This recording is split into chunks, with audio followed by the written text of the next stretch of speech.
Hello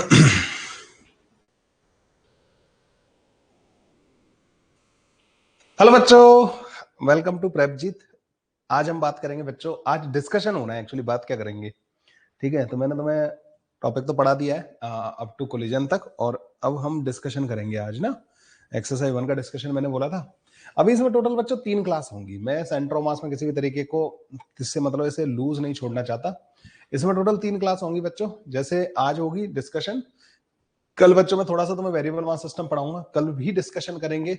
और पर एक और क्लास रखेंगे बच्चों जो कि हमारी होगी मंडे को, उसमें पूरा का पूरा आपका कंप्लीट हो जाएगा। तो जैसे आज है वेडनेसडे, वेडनेसडे है ना आज। सो हाँ, वेडनेसडे को, थर्सडे कल एक और क्लास हो जाएगी, और फ्राइडे नहीं सैटरडे को होगी, ठीक है? फ्राइडे को हम जो है रोटेशनल मोशन स्टार्ट कर देंगे। हाँ जी। सो होमवर्क करके आए होंगे, उम्मीद तो यही करता हूं मैं। अगर तुम होमवर्क नहीं कर रहे हो भाई, देखो तुम ना, फिर तुम्हारा कुछ नहीं किया जा सकता है ना। तो अपनी तरफ से मेरी पूरी कोशिश है कि आपका डिस्कशन वैसा ही हो जैसा डिस्कशन हमेशा, जिस डिस्कशन के लिए मैं जाना चाहता हूं। अब आप भी मेक श्योर करो कि आप भी मतलब काम को कंप्लीट करके आ रहे हो और बढ़िया से डिस्कशन कर रहे हो, ठीक है? तो रोटेशन अभी स्टार्ट आज नहीं होगा। रोटेशन का तो मैंने बता ही दिया कि रोटेशनल मोशन जो है हमारा स्टार्ट होगा कब से। रोटेशनल मोशन बच्चों,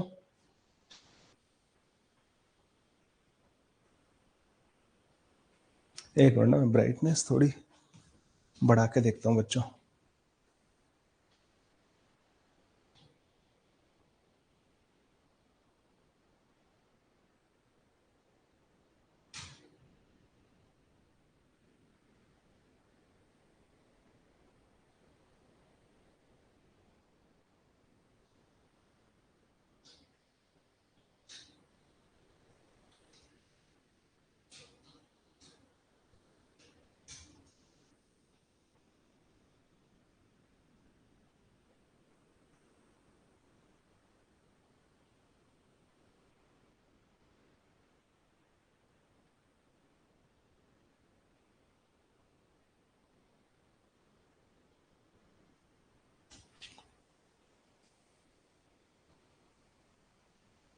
चलो करें भाई, स्टार्ट करें फिर डिस्कशन। आज तो नंबर भी अच्छा दिख रहा है तुम लोगों का, लग रहा है एकदम बैकलॉग वैकलॉग कंप्लीट करके बैठे हुए सारे के सारे, है ना?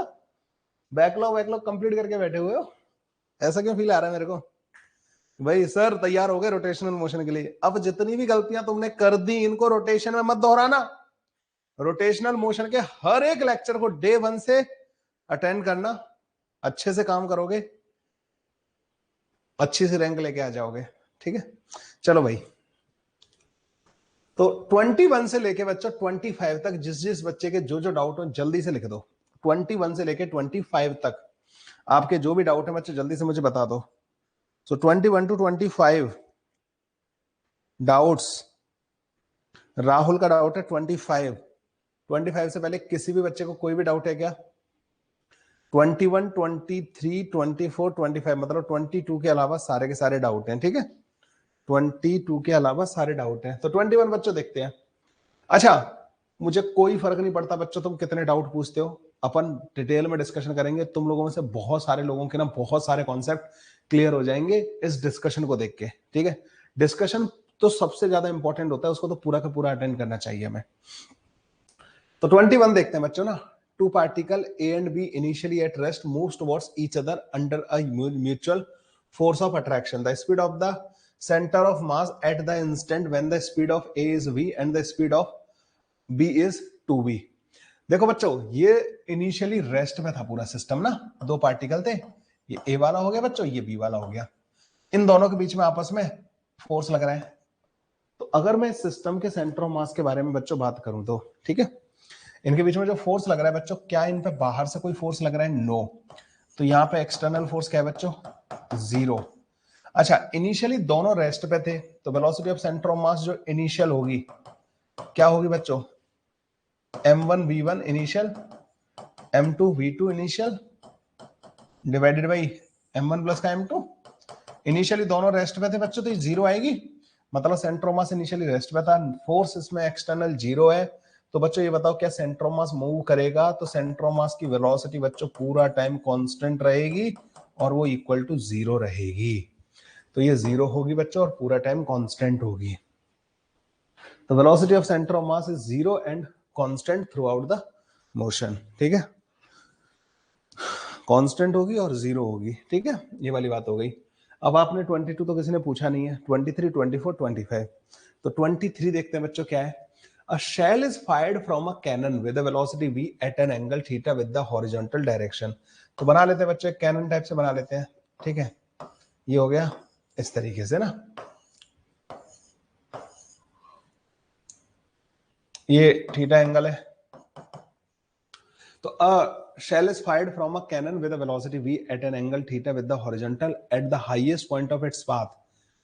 अच्छा, ये कुछ और ही कहानी है। It explode into the two pieces of equal masses। नहीं बच्चों, ये वाला क्वेश्चन नहीं है। ठीक है, कैनन फायरिंग वाले कुछ ऐसे भी होते हैं वैसे। ये तो सिंपल सा है कि इन्होंने कहा कि एक प्रोजेक्टाइल है जिसको इन्होंने कैनन बोला है। ठीक है, उसको इन्होंने वी स्पीड से थीटा एंगल पे फायर कर दिया है। ठीक है, ओके, मैं समझ गया, पर ये बहुत अच्छा क्वेश्चन है। वी स्पीड से थीटा एंगल पे इसको फायर कर दिया। बच्चों इसकी ट्रेजेक्टरी कुछ ऐसे होनी थी, इसका सेंटर ऑफ मास कुछ ऐसे जाना था। एट द हाईएस्ट पॉइंट, जब ये एच मैक्स पे होगा बच्चों ना, H max at the highest point ये एक्सप्लोड हो गया into two pieces of equal mass. One of the pieces come to the rest the speed of the other piece immediately after.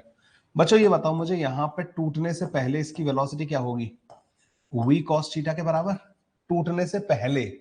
ठीक है ना, जो शेल है बच्चों उसकी हाईएस्ट पॉइंट पे वेलोसिटी क्या होगी? हॉरिजॉन्टल। कितनी होगी? वी कॉस थीटा के बराबर।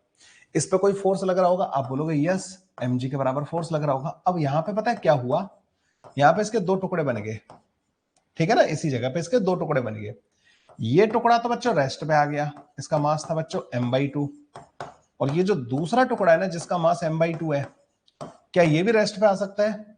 बच्चों जो एक्सप्लोजन होता है ना, या कोई चीज टूटती है, बॉम्ब एक्सप्लोड करता है बच्चों, ये इंटरनल फोर्सेस की वजह से होता है। मान लो एक बॉम्ब हवा में एक्सप्लोड किया, तो that is due to the internal forces. ठीक है ना, एक्सप्लोजन जो होता है वो इंटरनल फोर्सेस की वजह से होता है। अच्छा, इंटरनल फोर्सेस की वजह से ही बॉम्ब के जो पीसेस होते हैं ना, उनके पास काइनेटिक एनर्जी आती है। ठीक है, तो काइनेटिक एनर्जी बच्चों आ सकती है। Internal forces can change the kinetic energy of the system, ये ध्यान रखना। बट इंटरनल फोर्सेस सिस्टम के लीनियर मोमेंटम को चेंज नहीं कर सकते। तो ये जो एक्सप्लोजन है ना बच्चों, एक्सप्लोजन भी बहुत ही इंस्टेंट प्रोसेस होता है, मतलब ना बहुत ही कम टाइम में हो जाता है एक्सप्लोजन। तो एक्सप्लोजन से जस्ट पहले और एक्सप्लोजन के जस्ट बाद में अगर हम बात करें तो ये इंटरवल बहुत छोटा होता है। तो एक्सप्लोजन से जस्ट पहले ये जो बॉम्ब था, ये जो भी शेल था, ये शेल हॉरिजॉन्टली मूव कर रहा था। कितनी वेलोसिटी से? वी कॉस थीटा से। इसके ऊपर एक फोर्स लग रहा था एक्सटर्नल, और वो कितना था? mg के बराबर। लेकिन ये एक्सटर्नल फोर्स जो है ये नॉन इंपल्सिव है। नॉन इंपल्सिव फोर्स जो है बच्चों बहुत छोटे ड्यूरेशन में बहुत बड़ा इंपैक्ट नहीं लाता। ठीक है, तो एक्सप्लोजन के दौरान क्या ये जो एक्सटर्नल फोर्स लग रहा है इसकी वजह से कोई मोमेंटम में चेंज आएगा? और अगर आएगा भी तो वो वर्टिकल डायरेक्शन में आएगा। अगर मैं हॉरिजॉन्टल डायरेक्शन की बात करूं तो क्या हॉरिजॉन्टल डायरेक्शन में शेल पे कोई फोर्स लग रहा है? यूल से कि सर नहीं लग रहा है। तो हॉरिजॉन्टल डायरेक्शन में अगर शेल के ऊपर कोई फोर्स ही नहीं लग रहा है, तो हॉरिजॉन्टल डायरेक्शन में तो momentum just before the explosion और just after the explosion same रहेगा।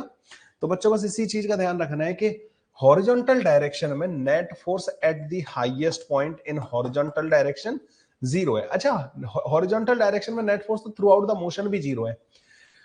तो just before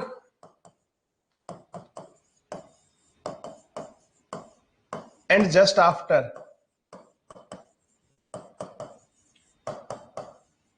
linear momentum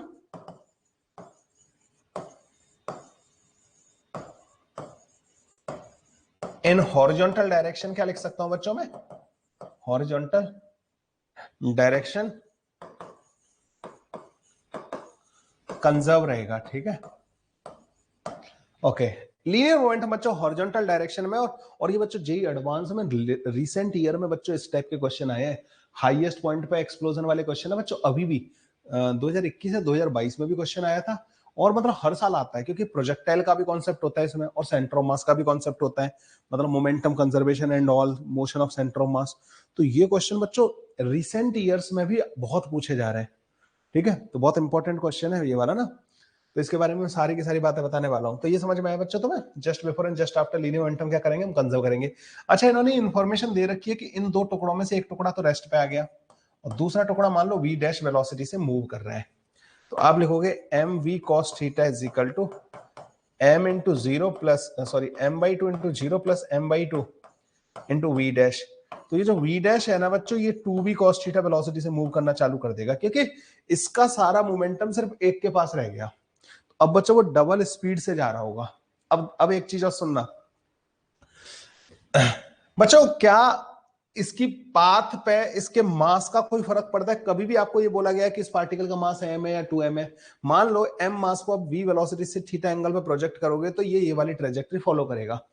2m मास को भी बच्चों अगर v वेलोसिटी से थीटा एंगल पे तुम प्रोजेक्ट करोगे ना, वो भी यही ट्रेजेक्टरी फॉलो करेगा। मास का कोई फर्क पड़ता है क्या बच्चों इस ट्रेजेक्टरी पे? नहीं। तो अगर इसके पास v cos थीटा स्पीड होती तो ये आगे वाली यही ट्रेजेक्टरी फॉलो करता, चाहे बेशक उसका मास m/2 हो गया था। लेकिन प्रॉब्लम पता है क्या हुई, इसकी स्पीड हो गई डबल। तो बच्चों पता है ये वाला मास पता है कहीं दूर जाके गिरेगा, और ये वाला कहां गिर जाएगा बच्चों? जहां पे एक्सप्लोजन हुआ है। इनका जो सेंटर ऑफ मास है ना बच्चों, वो पूरा टाइम इसी ट्रेजेक्टरी को फॉलो करेगा। ये दोनों पार्टिकल जब सेपरेट भी हो जाएंगे ना बच्चों, तो सेंटर ऑफ मास अभी भी इसी पाथ पे रहेगा, और जब ये दोनों गिरेंगे तो सेंटर ऑफ मास यहां पे होगा उस टाइम पे ना। जब ये दोनों गिरेंगे ना बच्चों, तो सेंटर ऑफ मास कहां पे होगा? जहां उसको एक्सप्लोजन से पहले गिरना था। अगर एक्सप्लोजन नहीं होता तो सेंटर ऑफ मास कैसे जाता? सेंटर ऑफ मास ये वाली मोशन करता, क्योंकि यहां पे कोई एक्सटर्नल फोर्स mg के अलावा कोई और फोर्स नहीं लग रहा है, तो सेंटर ऑफ मास की मोशन अफेक्ट नहीं होगी। सेंटर ऑफ मास अभी भी प्रोजेक्टाइल मोशन कर रहा होगा। कई बार बच्चों तुमसे ऐसा पूछ लिया जाता है कि वो दूसरा वाला पार्टिकल कितना दूर गिरेगा। तुम्हें पता है कि जो एक्सप्लोजन हुआ था वो r/2 डिस्टेंस पे हुआ था, ये डिस्टेंस r/2 के बराबर थी। एक पार्टिकल रेस्ट पे आ गया था, वो वहीं गिर गया। एक पार्टिकल r/2 डिस्टेंस पे पड़ा हुआ है, तो दूसरा पार्टिकल कितना दूर हो कि सेंटर ऑफ मास यहां पे आ जाए? तो ये डिस्टेंस r/2 के बराबर है, तो वो भी r/2 उधर होगा, मतलब 3r/2 डिस्टेंस पे गिरेगा वो वाला पार्टिकल। ये बात समझ में आई बच्चों? ऐसे करके इस टाइप के क्वेश्चंस को भी हम सॉल्व कर लेते हैं। इसमें एक चीज बहुत इंपॉर्टेंट है जिसको आपको ध्यान रखना है। ये ध्यान रखना कि दोनों पार्टिकल जमीन पर एक साथ पहुंचने चाहिए। आप बोलोगे सर इससे क्या प्रॉब्लम हो जाएगी? इससे प्रॉब्लम ये हो जाएगी कि मान लो एक पार्टिकल पहले पहुंच गया जमीन पर, दूसरा हवा में। तो जो जमीन पर पहुंच गया ना, उस पर अब उसके ऊपर एक एक्स्ट्रा फोर्स लगना चालू हो जाएगा, नॉर्मल रिएक्शन ऊपर की तरफ। तो अब सिस्टम पे सिर्फ mg फोर्स नहीं लग रहा होगा, एक नॉर्मल भी लग रहा होगा। अब सेंटर ऑफ मास का फ्री फॉल नहीं हो रहा होगा। सेंटर ऑफ मास का एक्सेलरेशन देखोगे ना, तो वो नेट एक्सटर्नल फोर्स में डिपेंड करता है। हाँ, ये दोनों पार्टिकल अगर बराबर टाइम के लिए हवा में रहेंगे तो दोनों का एक्सेलरेशन जी के बराबर होगा, मतलब सेंटर ऑफ मास का एक्सेलरेशन पूरा टाइम जी के बराबर रहेगा। मतलब सेंटर ऑफ मास वही ट्रेजेक्टरी फॉलो करेगा जिसको वो करनी थी। माना ये पार्टिकल चाहे कहीं भी जाए, लेकिन सेंटर ऑफ मास अपनी ट्रेजेक्टरी को कंटिन्यू करेगा। इसलिए कहता हूं डिस्कशन बहुत इंपॉर्टेंट होता है। अब इस डिस्कशन में ये क्वेश्चन क्लास में कराता तो उतना अच्छे से समझ में नहीं आता, इस डिस्कशन के दौरान मैंने इसका सारा के सारा एक्सप्लेनेशन दे दिया। तो ये बात समझ में आई? तो दोनों एक साथ जमीन पे गिरने चाहिए। दोनों के एक साथ जमीन पे गिरने की कंडीशन क्या है? दोनों सेम हाइट पे, तो दोनों की वर्टिकल डायरेक्शन में सेम टाइप की मोशन होनी चाहिए, तो ही ये दोनों एक साथ गिरेंगे जमीन पे।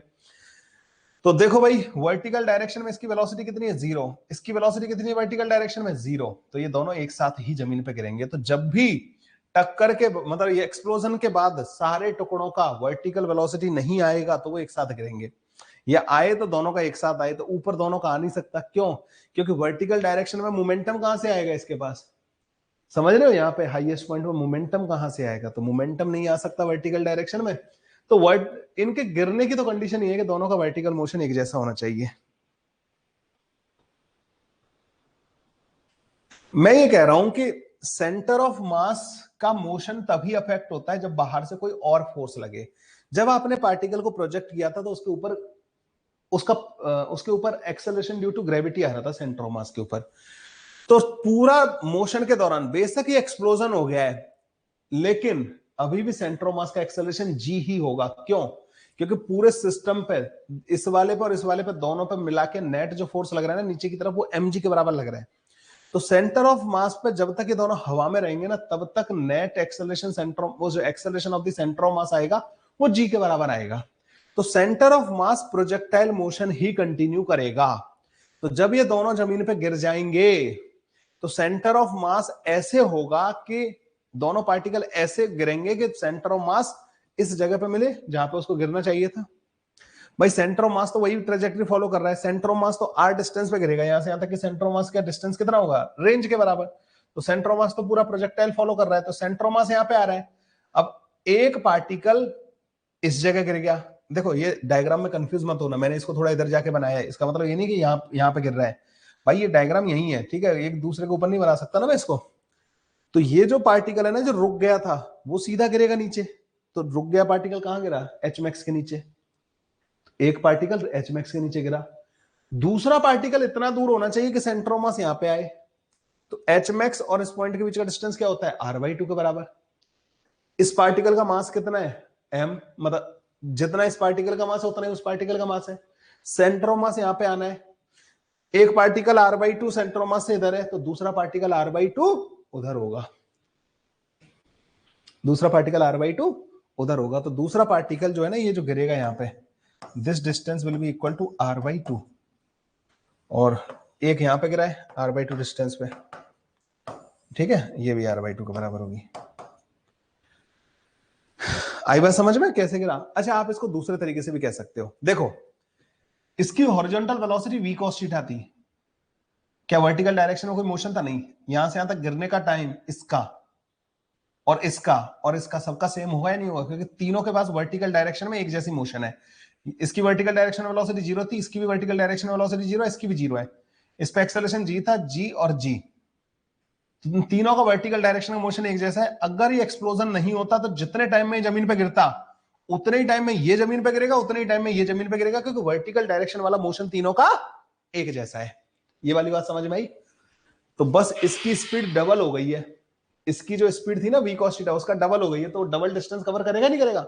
ये v cos थीटा से r/2 कवर कर रहा था, तो ये यहां से r के बराबर डिस्टेंस कवर करेगा, डबल डिस्टेंस, क्योंकि सेम टाइम में बस वेलोसिटी उसकी डबल हो गई है, जो एक टुकड़ा है ना उसकी वेलोसिटी डबल हो गई है हॉरिजॉन्टल, तो डबल डिस्टेंस कवर करेगा ना, सेम टाइम में गिरना उसको, सेम टाइम में जितने टाइम में ये बिना एक्सप्लोजन के गिरता ना उतने टाइम में इनको गिरना है, क्योंकि वर्टिकल डायरेक्शन की मोशन अफेक्ट नहीं हुई है। समझ गए बच्चों, ये वाली बात समझ में आई। अच्छा मान लो कि ये टुकड़ा जैसे मान लो एक्सप्लोजन ऐसा होता कि इसके पास इधर की तरफ वेलोसिटी आ जाती, अगर इसके पास इधर की तरफ वेलोसिटी आती ना बच्चों, तो इसके पास डेफिनेटली एंगल पे आती वेलोसिटी, डेफिनेटली क्यों बोला मैंने, बिकॉज इसका वर्टिकल डायरेक्शन में मोमेंटम 0 है, इनका भी वर्टिकल डायरेक्शन में मोमेंटम 0 होने के लिए अगर इसके पास इधर की तरफ कोई वेलोसिटी का कंपोनेंट आया तो इसके पास भी एक कंपोनेंट नीचे की तरफ होगा, तभी मोमेंटम 0 हो पाएगा इस डायरेक्शन में ना। तो ये फिर बच्चों जल्दी गिरता और ये देर में गिरता, तो जब ये गिर जाता ना बच्चों तो सेंटर ऑफ मास फिर उस मोमेंट पे इस पाथ को छोड़ देता, फिर वो इस पाथ को फॉलो नहीं करता, ठीक है ना, फिर वो इस पाथ को फॉलो नहीं करेगा। तो उस पर एक एक्सेलरेशन ड्यू टू ग्रेविटी की वजह से उसे ये वाला पाथ फॉलो करना था, लेकिन अब उस पर एक एक्स्ट्रा नॉर्मल ऊपर लगने लग गया, मतलब सिस्टम पे नेट एक और फोर्स लगने लग गया ऐसे नॉर्मल ना, तो सेंटर ऑफ मास कुछ ऊपर ऊपर की तरफ निकल जाता है, यहां से थोड़ा सा अलग की तरफ निकल जाएगा, अलग निकल जाएगा, ठीक है। क्लियर है बच्चों, पूरा क्लियर हो गया, ठीक है। अब आते हैं बच्चों 24वें क्वेश्चन पे। The spacecraft of mass m moves with the velocity v in the free space at first and then explodes breaking into pieces। तो कोई स्पेसक्राफ्ट है बच्चों, ठीक है, एक्सप्लोजन भी बच्चों इंटरनल फोर्सेस की वजह से होता है, ठीक है, मैंने तुम्हें बता ही दिया, वी वेलोसिटी से मूव कर रहा था, एक्सप्लोजन हो गया यहाँ पे, और एक्सप्लोजन के बाद ये बच्चों क्या हो गया, free space then explode breaking into two pieces, दो पीस में टूट गया। If after explosion the mass of m comes to rest then the other piece of the spacecraft will have a velocity। तो एक बच्चों जो स्मॉल m मास है ना वो तो रेस्ट पे आ गया, ठीक है, एक्सप्लोजन के बाद। तो जो दूसरा है ना बच्चों कैपिटल M माइनस का स्मॉल m, इसके पास मान लो v डैश वेलोसिटी आ गई, तो आप इसका लीनियर मोमेंटम कंजर्व करोगे ना, क्योंकि स्पेस में कोई और फोर्स तो लग नहीं रहा होगा, और एक्सप्लोजन के दौरान तो बच्चों वैसे भी आप बहुत छोटा ड्यूरेशन है, ठीक है, तो मोमेंटम वगैरह कंजर्व कर दोगे हॉरिजॉन्टल डायरेक्शन में इन दिस डायरेक्शन, तो capital M into v is equal to m into 0 capital M minus का small m into v dash, तो वी डैश की वैल्यू आ जाएगी capital M divide by capital M minus का small m into v, ठीक है, A option will be the correct option. ये linear momentum conservation के क्वेश्चन होते हैं। नेक्स्ट मूव करते हैं बच्चों। एक बार उसका पूछना, अरे उस लड़के का अमय का हो गया क्या?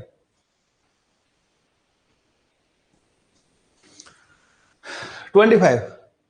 A particle of mass m moving along the x-axis with speed v when it collide with a particle of mass 2m initially at rest. After the collision, the first particle has come to rest, and the second particle split into two equal particles, two equal mass particles as shown. Which of the following statement? अच्छा मुझे ये बताओ बच्चों ना, इसको अगर मैं इसको सिस्टम कंसीडर करूं, अगर मैं इसको सिस्टम कंसीडर करूं तो इन दोनों के बीच में तो फोर्स लगेगा टक्कर के दौरान। क्या कोई एक्सटर्नल फोर्स है क्या बच्चों इस सिस्टम पे? नहीं है भाई, इस सिस्टम पे एक्सटर्नल फोर्स नहीं है। तो टक्कर के बाद क्या होगा बच्चों? लीनियर मोमेंटम कंजर्व रहेगा नहीं रहेगा? लीनियर मोमेंटम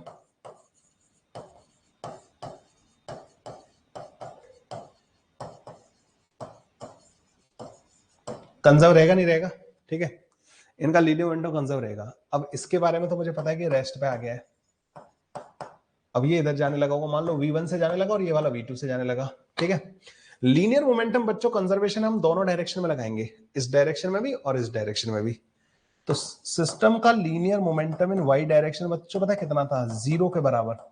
तो बाद में भी 0 के बराबर रहना चाहिए। तो इधर की तरफ वेलोसिटी कितनी होगी इसकी? mv1 cos sin थीटा, और दूसरे की क्या होगी? माइनस का mv2 sin थीटा। ये एंगल दोनों बराबर है बच्चों। तो यहां से आपको ये समझ में आ जाएगा कि v1 जो है v2 के बराबर होगा। पहले तो ये समझ लो, v1 और v2 दोनों बराबर होंगे।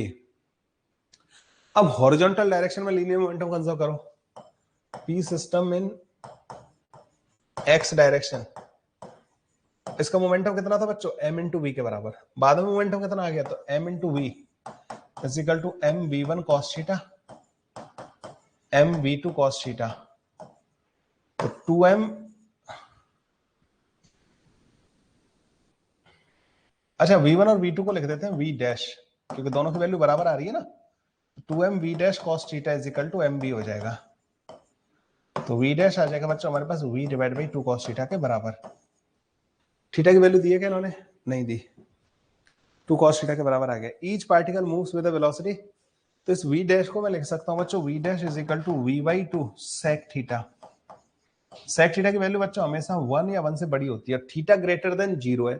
sec थीटा की वैल्यू बच्चों 1 होती है जब 0 पे, लेकिन थीटा बच्चों 0 से बड़ा दिया, मतलब 0 भी नहीं लेना, मतलब ये 1 के बराबर भी नहीं होगी, 1 से बड़ी होगी। तो मतलब v डैश v बाई 2 से बड़ा होगा। तो each particle moves with a speed greater than v by 2। ये लीनियर मोमेंटम कंजर्वेशन का एक क्वेश्चन है। ठीक है, लीनियर मोमेंटम कंजर्वेशन का ही ये एक क्वेश्चन है। Let's move to the next question. 26 से लेके 30 तक बच्चों, कोई डाउट किसी को? 26 से लेके 30 तक, 26 से लेके 30 तक, 30 तक, 26 से 30 तक, 26 वाला आ गया, और 30 तक और कोई डाउट बच्चों? जल्दी से बताओ। 30 तक और कोई डाउट? 30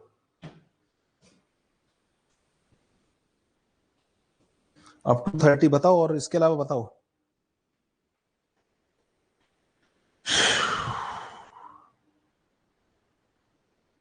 बच्चों आप लोगों ने आजकल देखा होगा कि price of courses is reduced drastically.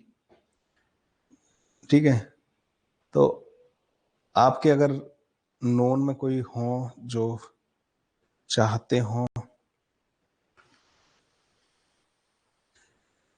Enrol करना, आप उनको बता सकते हो।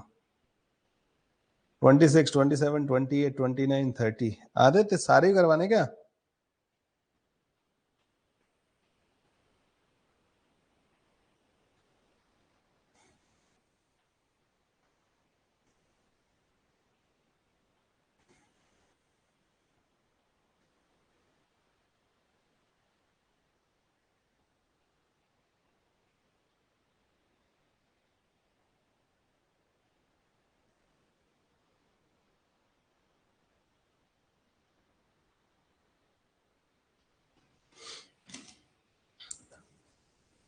देखो बच्चों, इसमें तुम एक चीज गलती करेंगे, तुमने क्या है ना, इसमें इन्होंने वेक्टर फॉर्म यूज की है, ये समझो। Uniform thin rod of mass m and length l is standing vertically along the y axis on a smooth horizontal surface with its lower end. Slight disturbance causes the lower end to slip on the smooth surface along the positive x axis. The rod start following the acceleration vector of the, how many forces will be acting on this? अच्छा मुझे बताओ कि centre of मास का जो acceleration होता है वो F1 F2 vector and so on divided by total mass पर डिपेंड करता है, नहीं करता है? आप पता है जो जो तुम मानते हो कि mg नीचे की तरफ लग रहा है तो नेगेटिव और पॉजिटिव, बच्चों वो एक तरीका होता है उसको लिखने का ना। अगर आप वेक्टर फॉर्म में लिखोगे ना तो I know there will be two forces acting on this rod. एक होगा ग्रेविटेशनल फोर्स mg, mg की डायरेक्शन क्या होती है g वेक्टर की डायरेक्शन में, तो एक mg वेक्टर फोर्स लग रहा होगा और एक नीचे कांटेक्ट है, एक कांटेक्ट फोर्स लग रहा होगा। I don't know the direction of both the forces. Suppose तो मैं क्या लिखूंगा, नेट फोर्स कैसे लिखूंगा कि एक फोर्स हो गया mg वेक्टर प्लस का r vector divided by m, यही तो होगा सेंटर ऑफ मास का एक्सेलरेशन। जब इनके तुम वैल्यूज पुट करोगे ना, या तो आई कैप और जे कैप में पुट करोगे, या तुमने कहा कि सर ये दोनों फोर्स सिर्फ वर्टिकल डायरेक्शन में लग रहे होंगे, तो मैं ऊपर वाली डायरेक्शन को पॉजिटिव लिख दे रहा हूं, नीचे वाली को नेगेटिव लिख दे रहा हूं, तो जब वैल्यू पुट करोगे ना बच्चों, तो ये एरो हटाओगे, तुम r को पॉजिटिव का लिखोगे, इसको नेगेटिव का लिखोगे, फिर r माइनस का mg डिवाइडेड बाई m लिखोगे, that is the magnitude. But अगर तुम वेक्टर फॉर्म में लिखना चाहते हो तो ये होगा ना एक्सप्रेशन। अरे तुम कभी भी यहां पे देखते हो कि सर इसको प्लस का लिखो, इसका माइनस का लिखो, सर इनमें एक ऊपर होगा एक नीचे होगा, नहीं ना। आप तो ये लिखते हो ना, पहला फोर्स प्लस दूसरा फोर्स वेक्टर, पहला फोर्स वेक्टर प्लस दूसरा force vector divide by total mass, तो पहला फोर्स वेक्टर प्लस दूसरा force vector divide by total मास।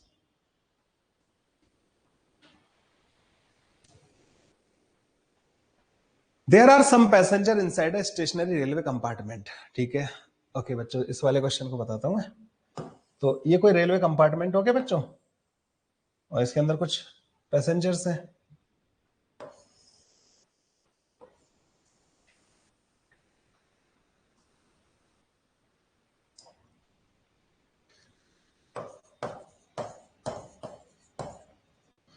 ठीक है, तो there are some passenger inside a stationary railway compartment, the track is frictionless, the centre of mass of the compartment itself is C1। देखो बच्चों, ये C1 जो है ना सिर्फ कंपार्टमेंट का है, ठीक है, centre of mass, while the center of mass of the compartment plus passenger is C2। if the passenger moves inside the compartment along the track, अब इसमें समझना, यहां पर दो चीजें हो गई, एक कंपार्टमेंट एक पैसेंजर, और कंपार्टमेंट और पैसेंजर का सिस्टम।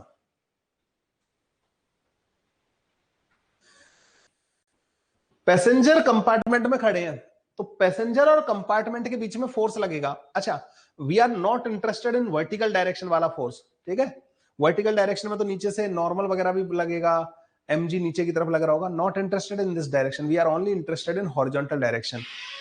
तो यहां पे बच्चों समझना, अगर तुमने पैसेंजर्स को अपना सिस्टम माना तो they will be moving inside the compartment, तो जब वो कंपार्टमेंट में मूव करेंगे ना तो फ्रिक्शन की वजह से वो चल पाएंगे कंपार्टमेंट के सरफेस पे, तो कंपार्टमेंट के सरफेस पर फ्रिक्शन की वजह से चल रहे हैं। तो अगर तुमने पैसेंजर्स को सिस्टम माना ना तो बच्चों सिर्फ पैसेंजर को सिस्टम माना अपना, तो the friction is the external force on the passengers, तो पैसेंजर्स मूव कर सकते हैं, पैसेंजर्स का मोमेंटम चेंज हो सकता है। कंपार्टमेंट के ऊपर भी लग रहा होगा फ्रिक्शन, अगर तुमने सिर्फ कंपार्टमेंट को अपना सिस्टम माना तो उनके ऊपर जो पैसेंजर फ्रिक्शन लगा रहे होंगे वो एक्सटर्नल की तरह काम करेगा, कंपार्टमेंट कैन ऑल्सो मूव। लेकिन तुमने कंपार्टमेंट और पैसेंजर्स को सिस्टम कंसीडर कर लिया, आपने कहा कि पैसेंजर और कंपार्टमेंट दोनों ही मेरे सिस्टम है, ठीक है ना, कंपार्टमेंट और पैसेंजर्स को ही आपने पूरा सिस्टम अगर कंसीडर कर लिया तो फिर क्या होगा, कंपार्टमेंट और पैसेंजर्स को सिस्टम कंसीडर कर लिया बच्चों, तो इस सिस्टम पे जो पैसेंजर और कंपार्टमेंट के बीच में लगने वाला फ्रिक्शन अब इंटरनल हो जाएगा। अब इस पे एक्सटर्नल कौन कौन होंगे, mg और नीचे से लगने वाला नॉर्मल, हॉरिजॉन्टल डायरेक्शन में फ्रिक्शन भी अलाउड नहीं है, यहाँ पे फ्रिक्शन अलाउड नहीं है, इनके बीच में जो फ्रिक्शन लग रहा था वो इंटरनल हो गया क्योंकि ये पूरा सिस्टम मान लिया मैंने।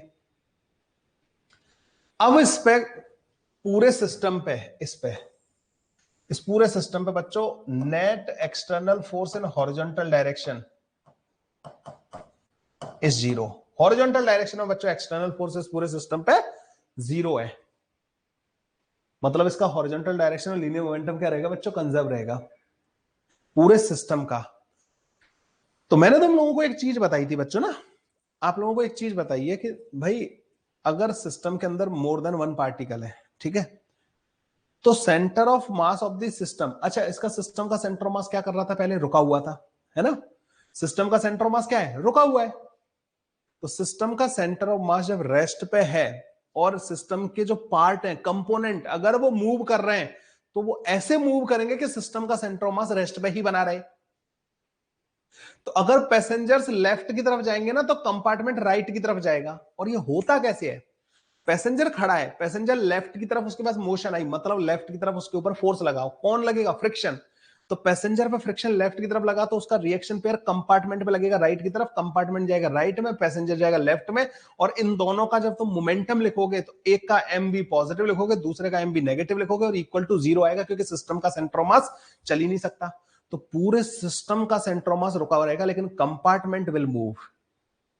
जैसे बोट में अगर तुम लोगों ने कई बार बच्चों बोट से बाहर छलांग लगाई हो, तो बोट को जब वो लाके किनारे पे खड़ा करता है ना बच्चों, जो नाविक होता है, तो वो क्या करता है कि बोट को बांध देता है रस्सी से, फिर तुम लोगों से कहता है अब उतरो बोट में से। तो तुम्हें पता है कि थोड़ा पानी भरा हुआ है, तो तुम बोट में से कैसे उतरते हो, जंप मारते हो। तो जंप मारते हो तो अगर वो बोट को बांधेगा नहीं ना तो बोट पीछे भाग जाएगी।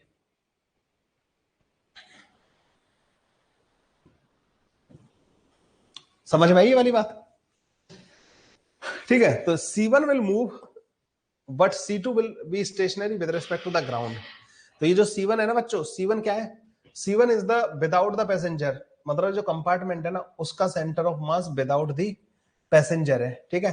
C2 क्या है बच्चों, पूरे सिस्टम का सेंटर ऑफ मास है, वो रेस्ट पे रहेगा पूरे टाइम। तो पैसेंजर अगर मूव करेंगे ना तो C1 को मूव करना पड़ेगा, जिससे कि पूरे सिस्टम का सेंटर ऑफ मास रेस्ट पे बना रहे, ठीक है। ओके 27 के बाद में बच्चों 28 पूछा था आप लोगों ने। A system of n particle is free from any external forces, मतलब एक सिस्टम है, एक नंबर दे रहा हूं मैं, उनसे बात करो, बोलो कि कैलाश सर ने बोला था।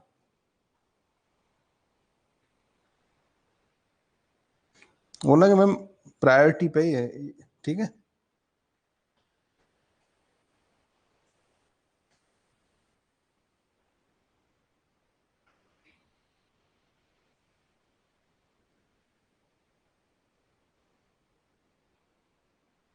चलो मैंने बोल दिया, मैंने बोल दिया, उनको बोलो कि ठीक है सर कर रहे हैं, मतलब ना इसको।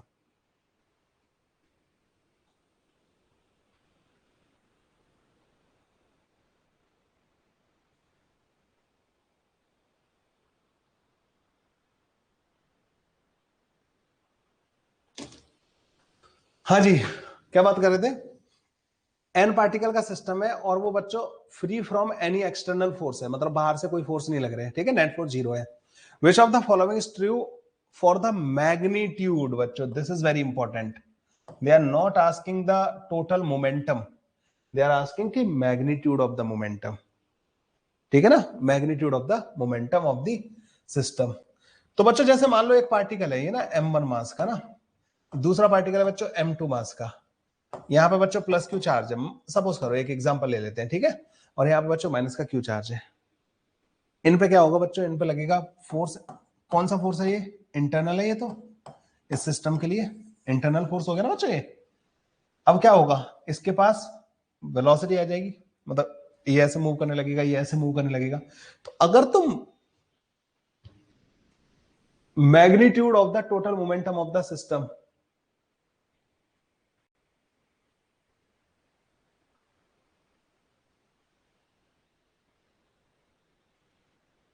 तो बच्चों मैं टोटल मोमेंटम क्या लिखूंगा, मान लो इसके पास v1 वेलोसिटी आ गई, उसके पास v2 वेलोसिटी आ गई, तो p वेक्टर क्या लिखूंगा, p वेक्टर, p वेक्टर बच्चों m1 v1 वेक्टर प्लस का m2 v2 वेक्टर होगा या नहीं होगा, यही होगा ना बच्चों। अब इसका मैग्नीट्यूड मतलब टोटल मोमेंटम का मैग्नीट्यूड, मतलब इसका मैग्नीट्यूड। अब इसमें बच्चों ये जीरो भी हो सकता है, ऐसा हो सकता है कि सिस्टम का सेंटर मास इनिशियली रेस्ट पे था तो ये जीरो भी हो सकता है, और सिस्टम का सेंटर मास इनिशियली रेस्ट पे ना हो तो बच्चों ये नॉन जीरो होगा, है ना। तो इट कैन बी जीरो और नॉन जीरो, ठीक है, इट मस्ट बी जीरो, भाई हमें नहीं बताया ना, उन्होंने ये नहीं बताया ना कि सिस्टम इनिशियली रेस्ट पे था या सिस्टम का सेंटर ऑफ मास इनिशियली कोई मोमेंटम नहीं था, समझ रहे हो?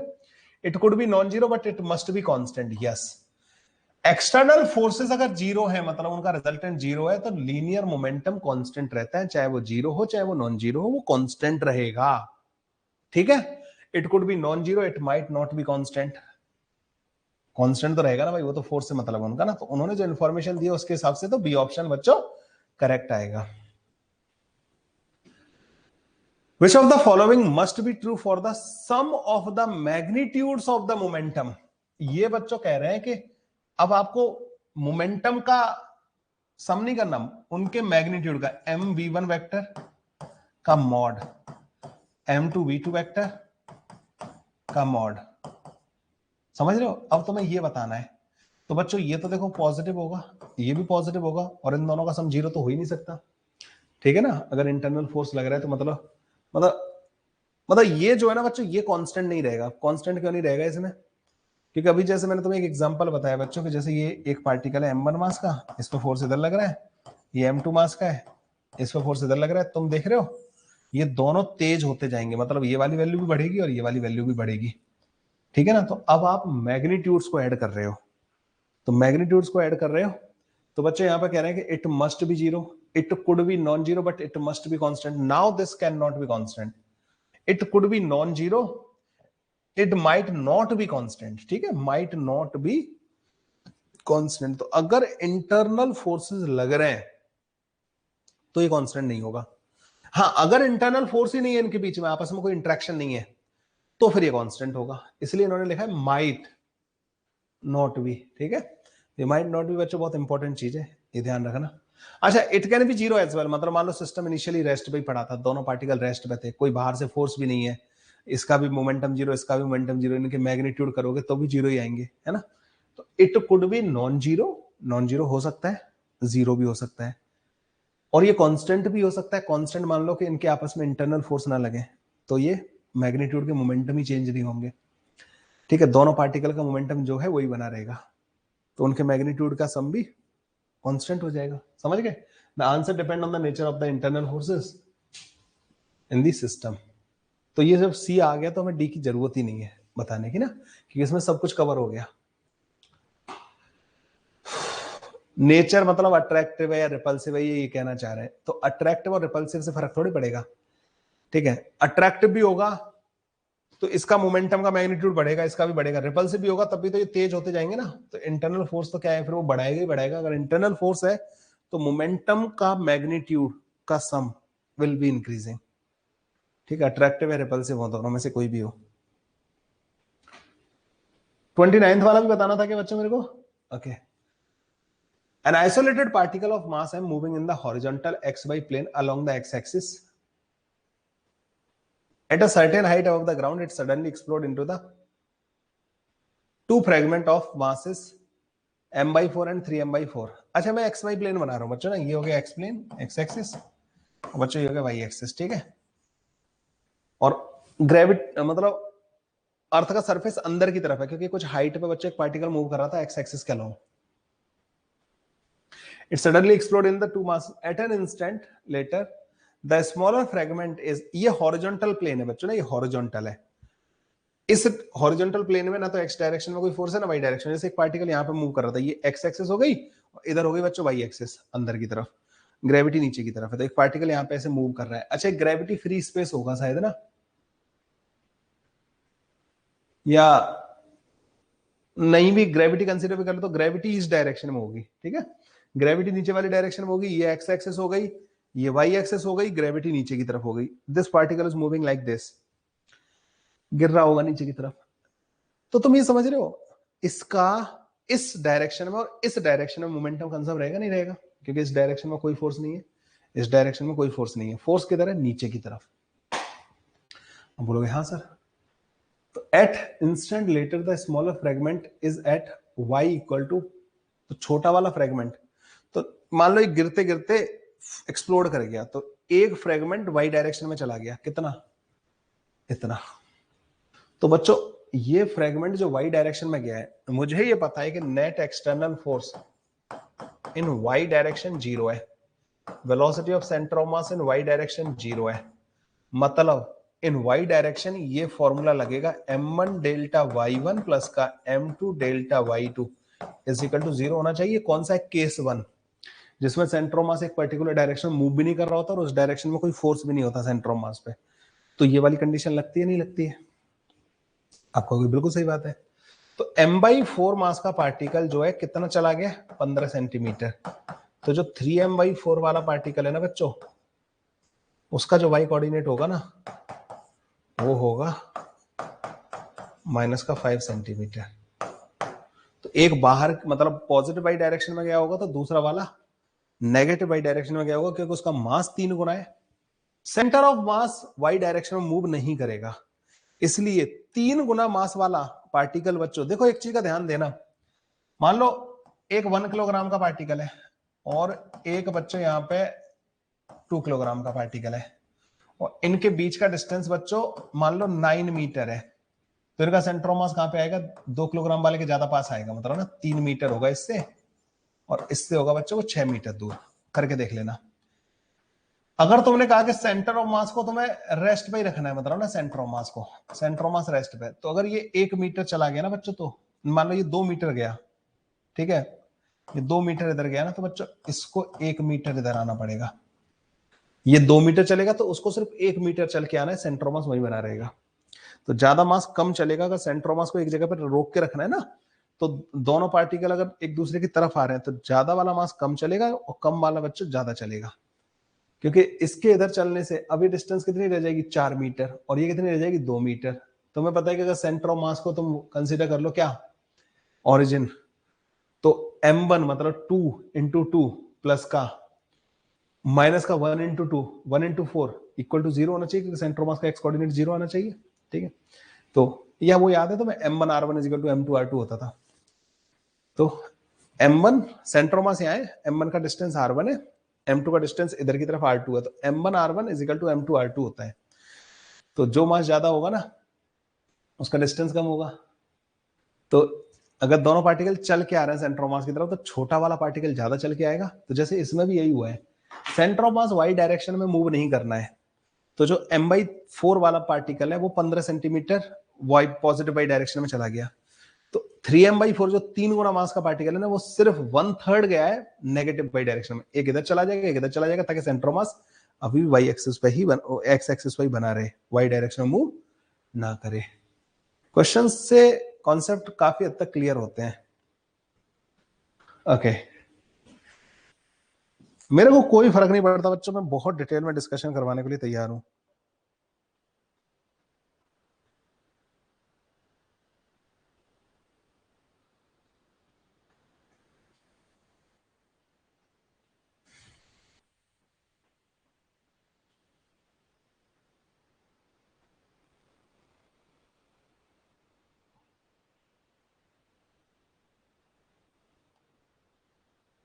चलो let's talk about the 30 question, 30th। ठीक है,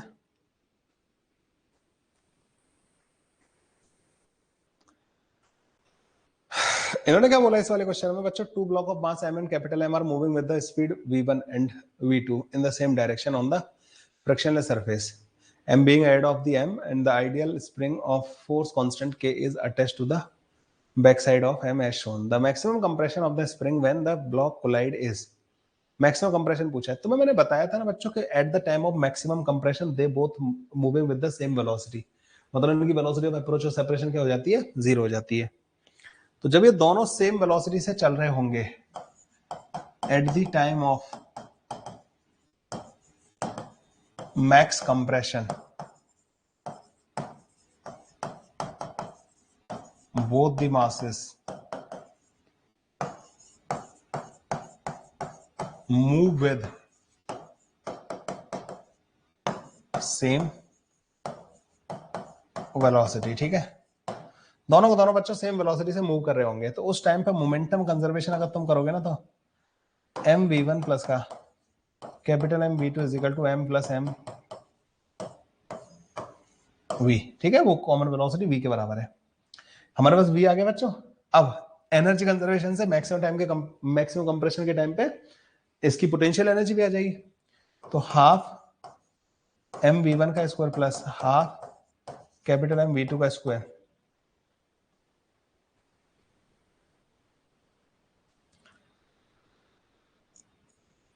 हाफ mv1 का square plus half capital mv2 का square is equal to initial kinetic energy होगी half m plus capital M into v का स्क्वायर। v आएगा बच्चों mv1 प्लस का capital M और v2 divided by m plus का small m का square plus का हाफ के एक्स स्क्वायर। ठीक है, इसको करना है बच्चों हमें सॉल्व। एक तो इसको उड़ा दो, एक पावर उड़ जाएगी, हाफ से हाफ उड़ा देते हर जगह से। ठीक है,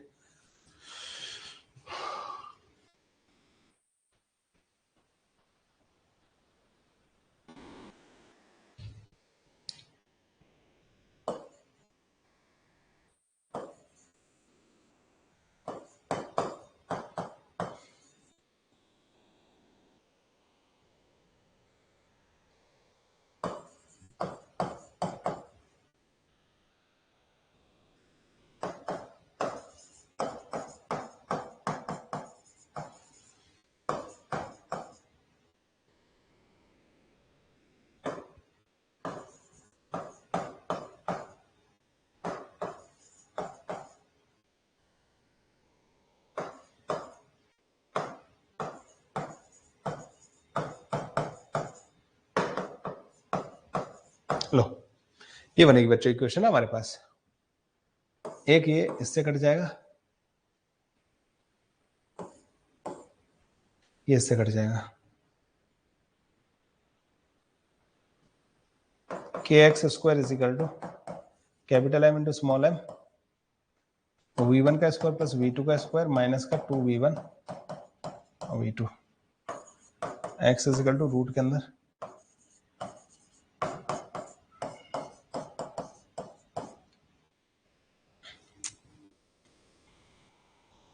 ठीक है। ऐसे करके बच्चे ये वाला सॉल्व हो जाएगा।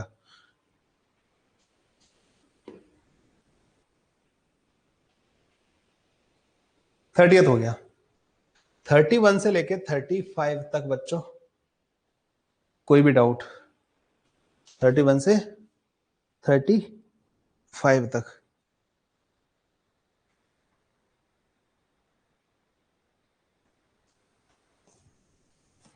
लिख दो भाई जल्दी से जो भी तुम्हारे डाउट है ना। 31 से लेके 35 तक।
अरे 30 वाला बता दिया भाई। 32, 33, 35, 32 ये वाला क्वेश्चन बच्चों करवाया तो था मैंने। एक काम करो, ये जो रस्सी है ना बच्चों यहाँ पे आके F फोर्स लगा रही होगी और इसमें बच्चों 2F होगा। ये बताया ना तुम्हें पुली के बाहर इधर भी F इधर भी F, तो ये 2F हो जाएगा। 2F लग रहा होगा बच्चों यहाँ पे। तो बेसिकली ये जो क्वेश्चन है ना ये बन गया, जो स्प्रिंग ब्लॉक सिस्टम में मैंने फोर्स वाला क्वेश्चन कराया था ना तुम्हें, तो ये वाला क्वेश्चन बन गया ये। इधर एफ लग रहा है इसमें, इधर 2F लग रहा है, ठीक है, ऐसे करके बन गया बच्चों ने।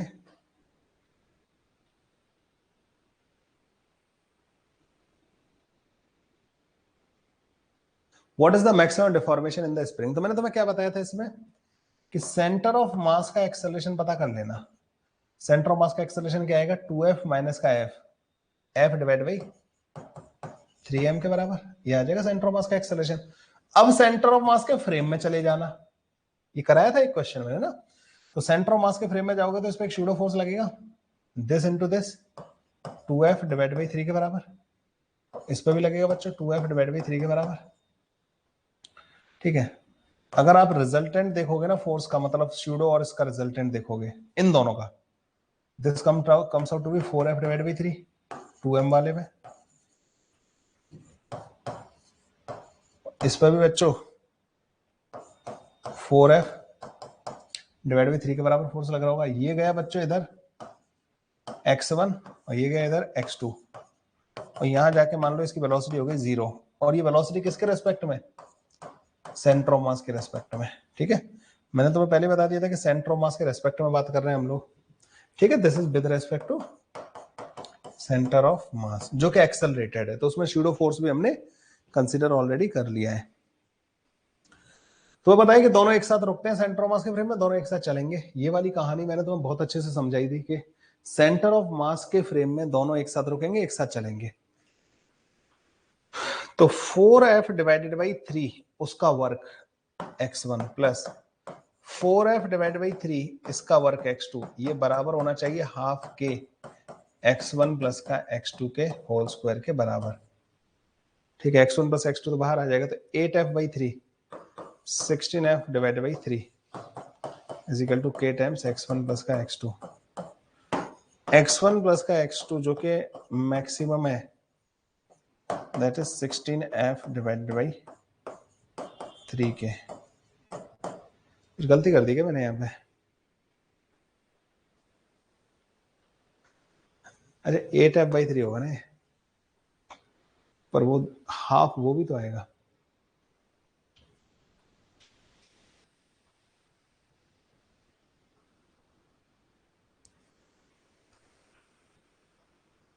ओके ये गलती कर रखी है ना यहाँ पे, ये कॉमन आएगा, x1 प्लस x2 आएगा ना, तो उधर कटेगा 60 नहीं 80 आएगा, ठीक है।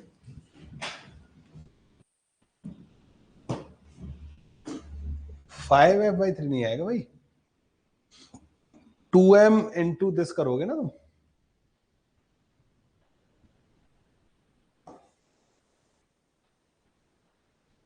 टू नहीं होगा।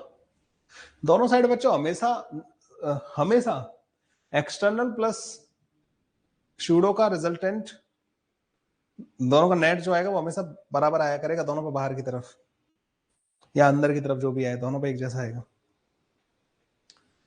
तो तुमने पूछा 32 के बाद में 33 35, a force exert an impulse I on a particle changing its speed from u to 2u, the applied force and the initial velocity are oppositely directed।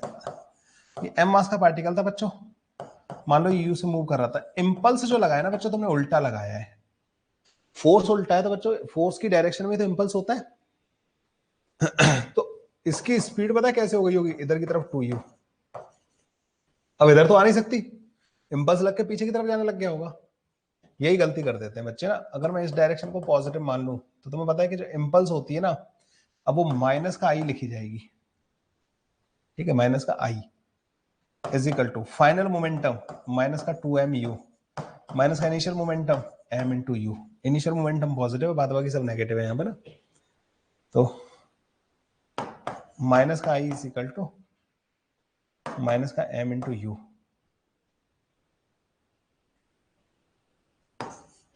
आई की वैल्यू बच्चों एम यू के बराबर आ जाएगी, पहले तो ये समझ लो, ठीक है। अच्छा वर्क डन होता है बच्चों चेंज इन काइनेटिक एनर्जी के बराबर, तो हाफ m इंटू 2u का स्क्वायर माइनस का हाफ m इंटू यू का स्क्वायर, 3/2 m इंटू यू का स्क्वायर। अब बस यहाँ से u की वैल्यू i/m लाके यहाँ पे पुट कर दो, 3i² डिवाइड बाई 2।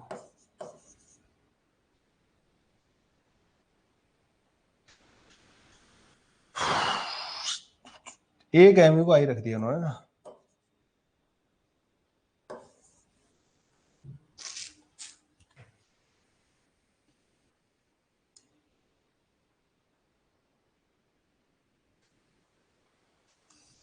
एक मिनट ना,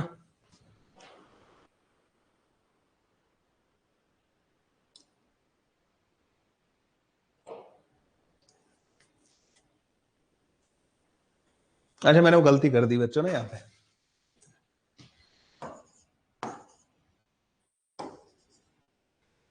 अब सही हो जाएगा, ठीक है।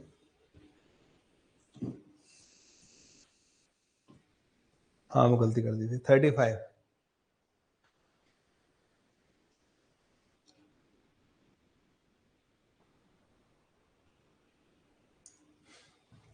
देखो बच्चों, ये जैसे इसमें एम्बेडेड हो जाएगा ना, मैंने तुम्हें बताया था कि ऐसे केसेस को ना तुम सीधा बना लिया करो, नहीं तो कंफ्यूज हो जाओगे। ये यू से आ रहा है एम मास, ये एम मास और ये 3m मास है, ऐसे बना लिया करो, कंफ्यूजन नहीं होगा बच्चों ना।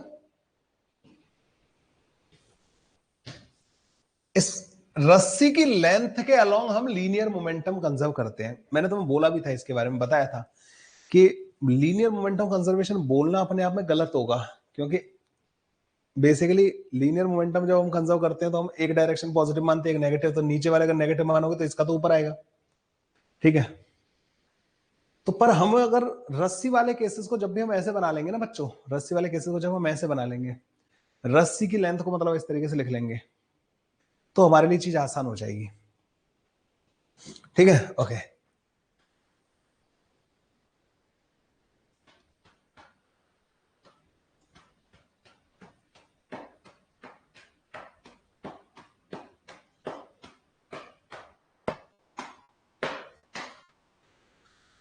अब आप लिखोगे m इंटू यू, और ये तीनों मतलब सारे के सारे एक साथ चलने लगेंगे बच्चों, m प्लस का m प्लस का 3m, क्योंकि इसमें धस गया है, इज v डैश, तो v डैश की वैल्यू बच्चों u डिवाइडेड बाई 5 के बराबर आ जाएगी।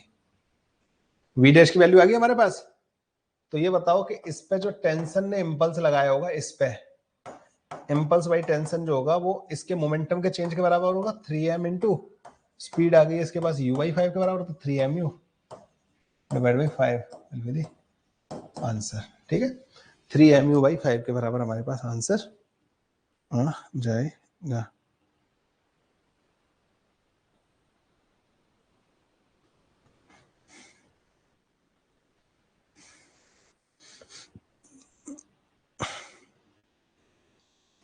थ्री mu/5 के बराबर बच्चों हमारे पास आंसर आ जाएगा। 36, as shown in the figure, a body of mass m moving vertically with a speed। अच्छा ये तो पूछे ही नहीं ना, 36 से लेके 40 तक बच्चों, कोई डाउट? 36 टू 40 भाई डिस्कशन ऐसे ही होंगे भाई, इतने डिटेल डिस्कशन होंगे, और अटेंड कर लेना भाई, जिंदगी भर मेरे को याद रखोगे, कहोगे कि कोई एक फैकल्टी था जो हमें मेहनत करना सिखा गया, ठीक है। तो ये चीज तुम जिंदगी भर याद रखोगे कि तुम डिस्कशन और इनसे कितना बेनिफिट होता है। कितना भी अच्छा पढ़ा लो यार, यूट्यूब पर भी मिल जाते हैं ना लेक्चर, तो सारे के सारे डिस्कशन ही तो जान होती है बच्चों किसी भी टॉपिक की। ए, क्या लगा रखा है तुम लोगों ने? 36, 37, 38, 39, 40 कर देते हो। आदित्य आपने होमवर्क किया है? आप 36 एक बार, क्योंकि एक्चुअली मुझे ऐसा लग रहा है कि आप सारे पूछने पे लगे हुए, मतलब प्रॉब्लम मुझे उससे कोई है नहीं, मुझे लग रहा है कि आप चाहते हो कि सर सारे सॉल्व कर दो आप, मतलब ना, मुझे उस टाइप का क्यों लग रहा है आपके केस में?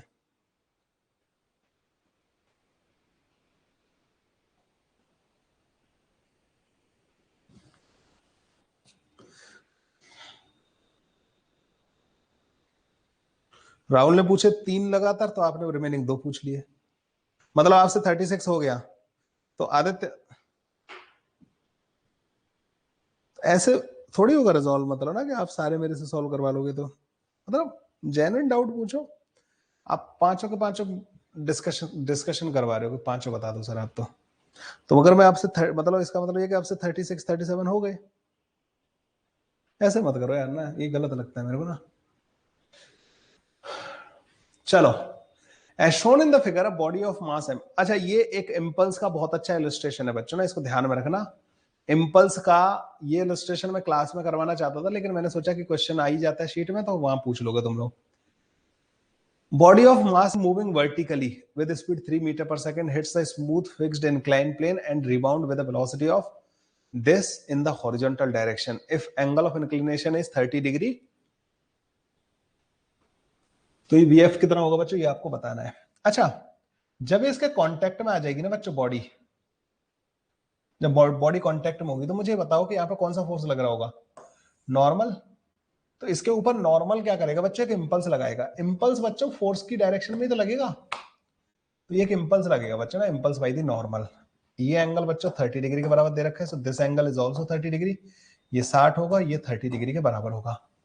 अब इस इंपल्स के दो कंपोनेंट आएंगे बच्चों ना, एक इधर की तरफ और एक कंपोनेंट आएगा बच्चों इधर की तरफ। तो इंपल्स का वाई कंपोनेंट होगा ना बच्चों आई बाई, ये आई कॉस 30 के बराबर होगा। अच्छा, इस कंपोनेंट ने क्या किया है, ये जो मोमेंटम लेके आ रहा था ना, उस मोमेंटम को खत्म कर दिया है। मतलब ये m इंटू 3 के बराबर होगा या नहीं होगा, इसके पास मोमेंटम कितना था 3m के बराबर, उसको खत्म कर दिया इस वाली इंपल्स ने। अब एक इंपल्स लगी है बच्चों इसके पास हॉरिजॉन्टल डायरेक्शन में, वो कितनी है आई साइन 30 के बराबर। इसने इसको हॉरिजॉन्टल डायरेक्शन में वेलोसिटी दे दी है, क्योंकि इसके पास हॉरिजॉन्टल मोमेंटम नहीं था, अब हॉरिजॉन्टल आ गया। किससे आया, इस इंपल्स के इस वाले कंपोनेंट से। तुम दोनों को लिख लोगे 1030 इज इक्वल टू बच्चों हमारे पास दिस डिवाइड बाई, तो फाइनल स्पीड जो आएगी ना वो √3 मीटर पर सेकंड के बराबर आ जाएगी। ठीक है, √3 मीटर पर सेकंड के बराबर आ जाएगी। इंपल्स के क्वेश्चंस बच्चों ऐसे भी होते हैं।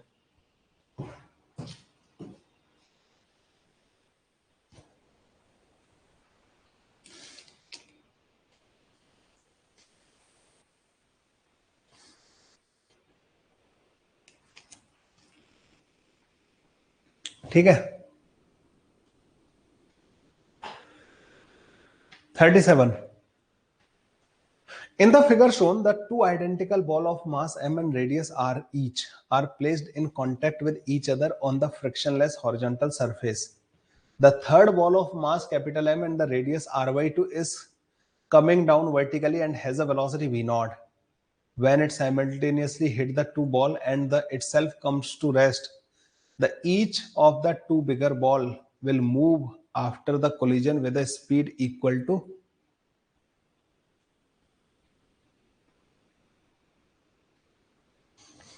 देखो बच्चों, जब ये बॉल इसके कांटेक्ट में आएगी ना यहाँ पे इस तरीके से, तो इसके सेंटर और इसके सेंटर के बीच का डिस्टेंस 3r/2 के बराबर होगा।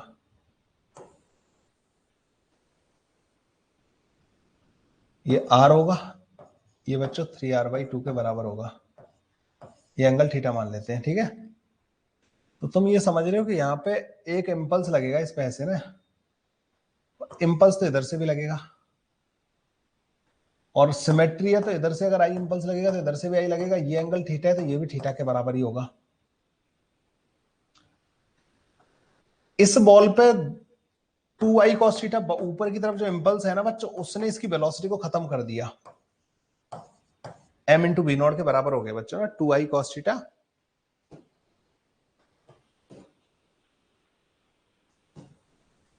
एंगल ऑफ इंसिडेंस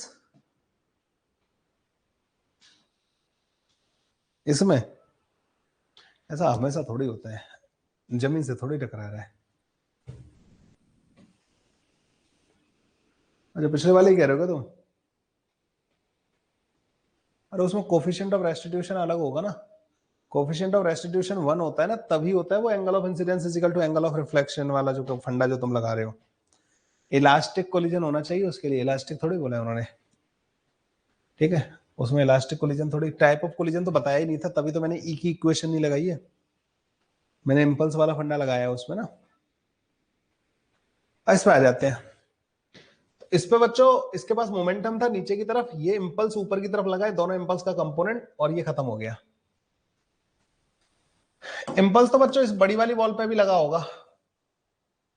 बड़ी वाली बॉल पे जब इंपल्स लगेगा ना, ये वाला, तो इस बॉल के पास दो वेलोसिटी आना चाहिए, एक तो हॉरिजॉन्टल कंपोनेंट होगा इस इंपल्स का, एक वर्टिकल कंपोनेंट होगा। तो ये बॉल नीचे जाना चाहिए, तो नॉर्म ग्राउंड जो है ना एक इंपल्स लगा देगा, यहां का जो नॉर्मल है ना बच्चों वो इंपल्सिव हो जाएगा। तो ये आई इधर लग रहा था, तो इसके पास इधर की तरफ वेलोसिटी आ गई वी। ठीक है, ओके। अच्छा, ये एंगल थीटा के बराबर था, तो ये एंगल थीटा के बराबर होगा, तो आई का इधर वाला कंपोनेंट कितना होगा, आई sine theta.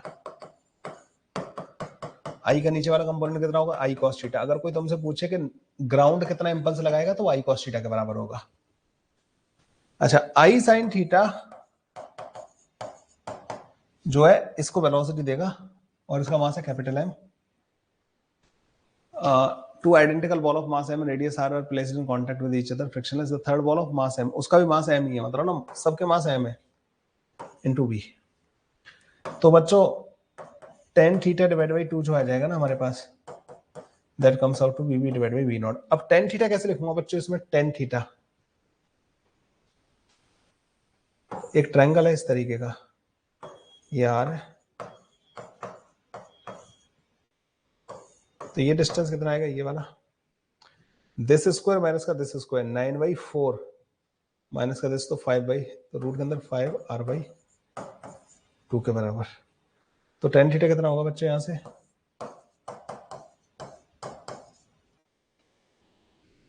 r divide by this, तो 2 डिवाइड बाई रूट के अंदर 5, v not divide by root के अंदर 5 के बराबर आ जाएगा।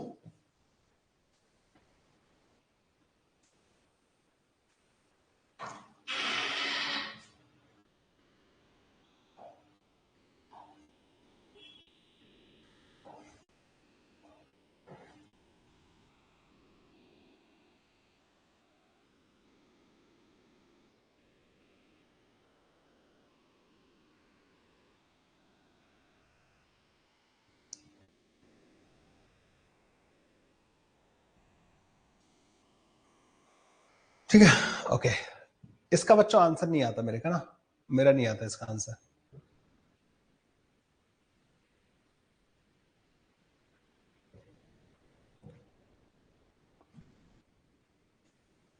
थर्टी एट वाले का ना, या तो ये गलत है ये आंसर ना, क्योंकि अगर ऊपर रिबाउंड कर रही है तो इंपल्स ज्यादा लगा होगा, और इंपल्स ज्यादा लगा होगा तो ये ज्यादा स्पीड से मूव करनी चाहिए, तो ये तो नहीं आ सकता, वी नॉट बाई रूट के अंदर 5।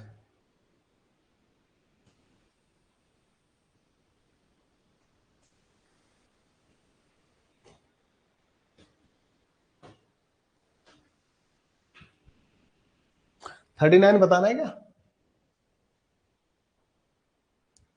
देखो बच्चों, तुमने एक इम्पल्स लगाई, ठीक है, कितने का, 10 किलोग्राम मीटर पर सेकंड का इम्पल्स, तो इस इम्पल्स के दो कंपोनेंट कर लेना, 10 cos 60 मतलब 5 न्यूटन सेकंड, और 5√3 न्यूटन सेकंड। ये दो इंपल्स लगाए हैं तुमने ना इस तरीके से,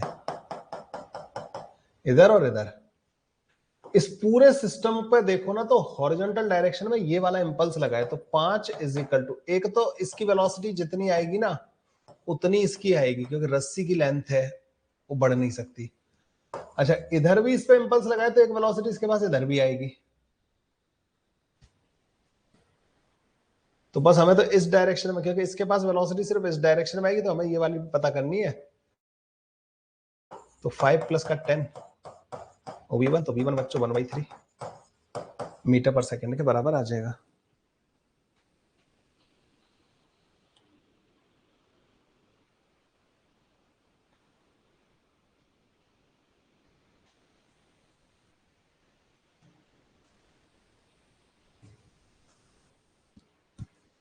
फोर्टी।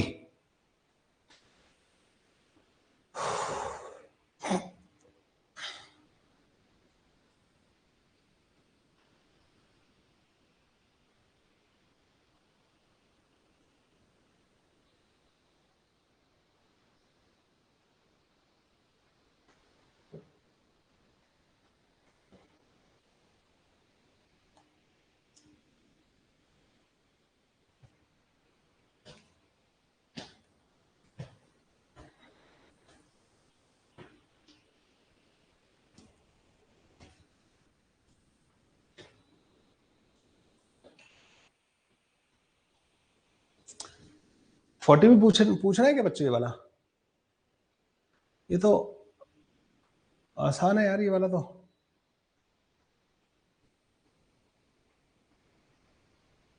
इलास्टिकली कोलिजन, ये तो क्लास में कराया हुआ क्वेश्चन है यार।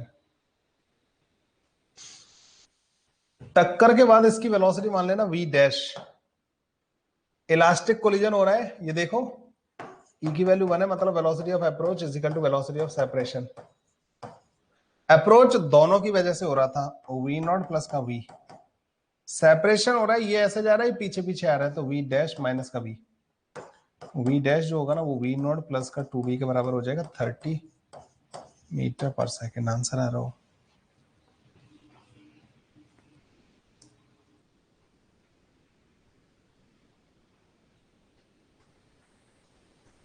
फोर्टी वन से लेके 45 तक।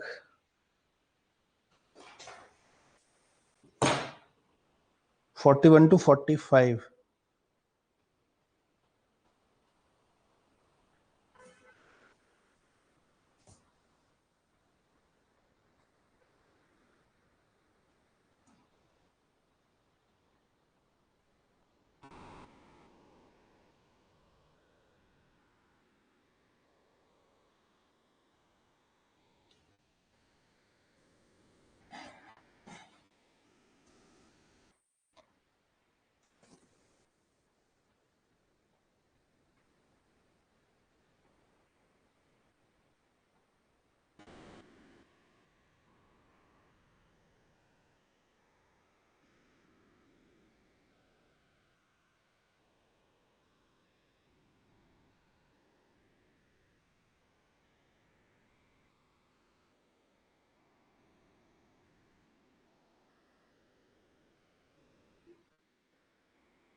एक मिनट ना बस।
तो 42, 44 and 45। 42, two massless string of length 5 meter hang from ceiling very near to each other as shown in the figure. Two ball A and B of masses 0.25 kilogram and 0.5 kilogram are attached to the string. The ball A is released from the rest at a height 0.45 meter as shown in the figure. The collision between the two balls is completely elastic. Immediately after the collision, the kinetic energy of ball B is 1 joule. The velocity of A just after the collision is. अच्छा, इसकी kinetic energy दे रखी है हमें ना 1 joule के बराबर। तो एक काम करो, इसकी स्पीड मान लेते हैं v2, तो हाफ, मास भी इसका आधा ही है, और v2 का स्क्वायर इज इक्वल टू 1 के बराबर है, तो v2 आ जाएगा बच्चों 2 मीटर पर सेकंड के बराबर। ठीक है, v2 आ गया 2 मीटर पर सेकंड के बराबर। अच्छा, इसकी टक्कर से पहले वेलोसिटी जो होगी ना, मान लो v नॉट है, v नॉट जो होगा ना वो रूट के अंदर 2 into g into h which is 0.45 के बराबर होगा। ये 9 के बराबर आ जाएगा, ये आ जाएगा 3 मीटर पर सेकंड के बराबर। 3 मीटर पर सेकंड आ गया बच्चों ना। कोलिजन कैसा है? Completely elastic. तो ये वेलोसिटी ऑफ अप्रोच हो गई कितनी? 3 मीटर पर सेकंड। टक्कर के बाद मान लो ये ऐसे जा रहा है, सपोज v1 से, तो वेलोसिटी ऑफ सेपरेशन कितना हो जाएगा? v1 प्लस का v2, और ये वेलोसिटी ऑफ अप्रोच के बराबर होना चाहिए। तो ये तो हमें पता है 2 मीटर पर सेकंड है, तो 2 प्लस का 1 is equal to 3, sorry v1 plus का 2, v1 is equal to 1 metre पर सेकंड टुवर्ड्स द लेफ्ट।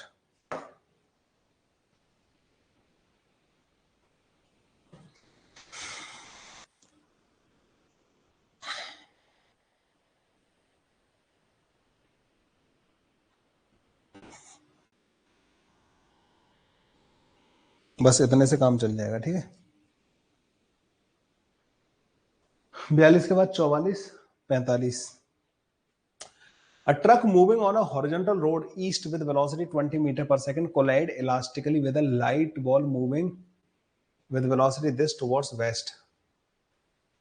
तो ये ट्रक हैवी वाली बॉडी हो गई ना बच्चों, ये 20 मीटर पर सेकंड से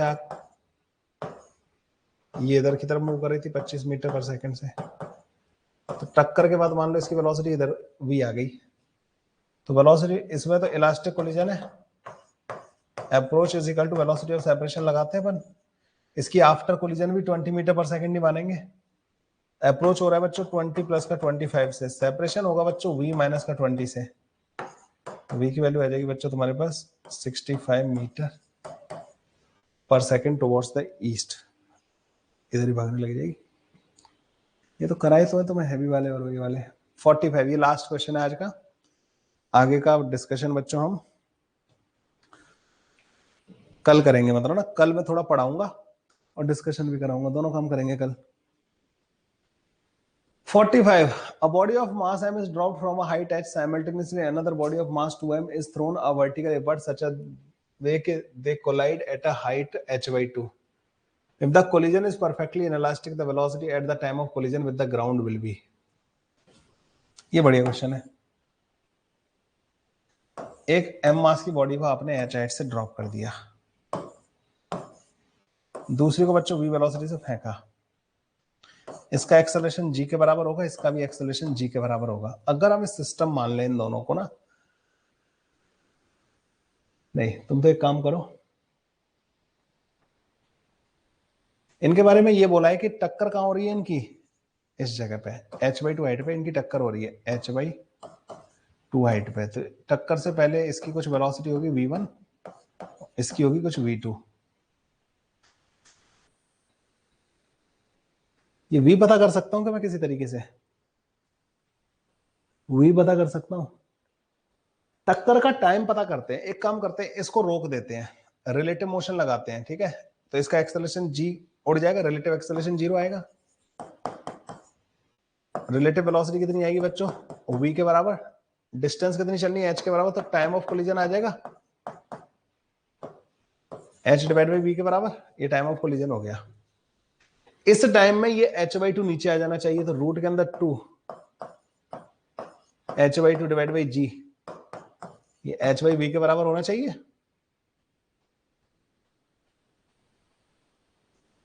तो v की वैल्यू आ जाएगी बच्चों रूट के अंदर gh के बराबर। ठीक है, तो बच्चों v की वैल्यू रूट के अंदर gh के बराबर है, ये पता लग गया हमें। अच्छा, यहां पे वेलोसिटी v2 कितनी होगी, तो यहां से यहां तक थर्ड इक्वेशन ऑफ मोशन लगा दो, v2 का square is equal to v का स्क्वायर मतलब gh माइनस का 2g इंटू h/2।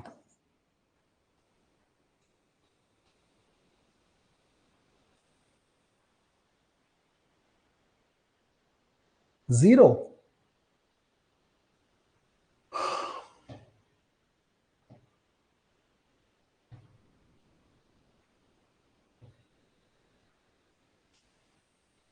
तो ये टक्कर के टाइम पे बच्चे रेस्ट पे होगी ये वाली ना, इसकी वेलोसिटी कितनी आ जाएगी, रूट के अंदर 2g h/2, ये रूट के अंदर gs से चल रहा होगा टक्कर के टाइम पे, टक्कर होकर दोनों चिपक जाएंगे। अब जब दोनों चिपकेंगे ना बच्चों, तो इनकी दोनों की टक्कर से पहले इसके पास v1 वेलोसिटी और ये रेस्ट पे, टक्कर के बाद now they are moving together, तो अब इनकी वेलोसिटी v डैश हो जाएगी। तो टक्कर के दौरान मैं लीनियर मोमेंटम कंजर्व कर सकता हूं, टक्कर से जस्ट पहले टक्कर के जस्ट बाद में, टक्कर के बाद दोनों की वेलोसिटी सेम हो गई है ना, चिपक गए ना ये। आप बोलोगे सर ग्रेविटी के केस में प्रेजेंस में भी कर सकते हैं, यस, टक्कर से जस्ट पहले और टक्कर के जस्ट बाद अगर तुम मोमेंटम कंजर्व करोगे ना बच्चों इनका, तो 2m into v dash is equal to m into v, m into v1 जो कि m इंटू रूट के अंदर gh था, तो v डैश आ जाएगा बच्चों रूट के अंदर gh डिवाइड बाई 2 के बराबर, ये आ गया हमारे पास the velocity at the time of collision. अब यहाँ पे जब टकराएगी तो वेलोसिटी यहाँ पे मान लो v डबल डैश हो गई, यहां से यहां तक थर्ड इक्वेशन मोशन लगा दो, v डबल डैश का square is equal to v dash का square which is gh divide by 4, नीचे डायरेक्शन को पॉजिटिव मान रहा हूँ, प्लस का 2 इंटू जी इंटू h/2, तो v डबल डैश आ जाएगा बच्चों मेरे पास रूट के अंदर 5 gh डिवाइड बाई 2 के बराबर। अच्छा, मास अलग अलग है क्या दोनों बॉडी के, अरे यार इसका मास m है, इसका 2m है, ये 3m हो जाएगा, तो 3m into v dash is equal to m into v, 3 हो जाएगा, 9 हो जाएगा, ठीक है, ये बनेगा। तो सब कुछ हो जाता है बच्चों ने इस वाले क्वेश्चन में ना, सारा कवर हो जाता है आपका ना पूरा ज्ञान रेक्टिलिनियर मोशन का, कोलिजन का, मोमेंटम कंजर्वेशन का, ऑल इन वन क्वेश्चन है बच्चों, ये एडवांस लेवल क्वेश्चन है, बहुत अच्छा क्वेश्चन है। चलो भाई आज का यहीं पे खत्म करते हैं सेशन। कल मैंने तुम्हें बता दिया, कल आके मैं पहले तुम लोगों को जो है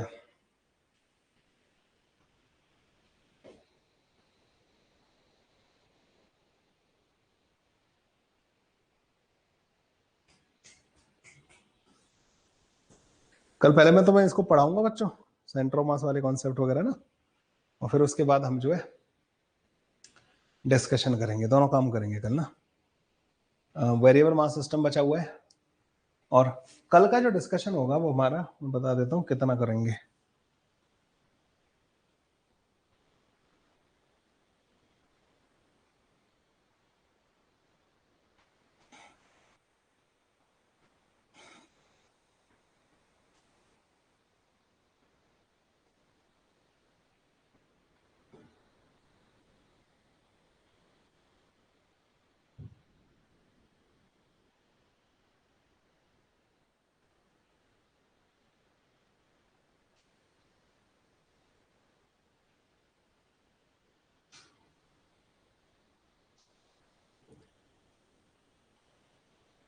फिफ्टी 58 तक, ठीक है, कल 58 तक डिस्कस करेंगे बच्चों हम लोग ना, कोलिजन और ये सारा आ जाएगा उसमें, और कल वेरिएबल मास सिस्टम भी आप लोगों को मैं पढ़ाऊंगा, और फिर परसों रोटेशन मोशन कर देंगे स्टार्ट, और सैटरडे को बच्चों एक्सरसाइज 2 का डिस्कशन कर लेंगे, ठीक है, चलो बाय।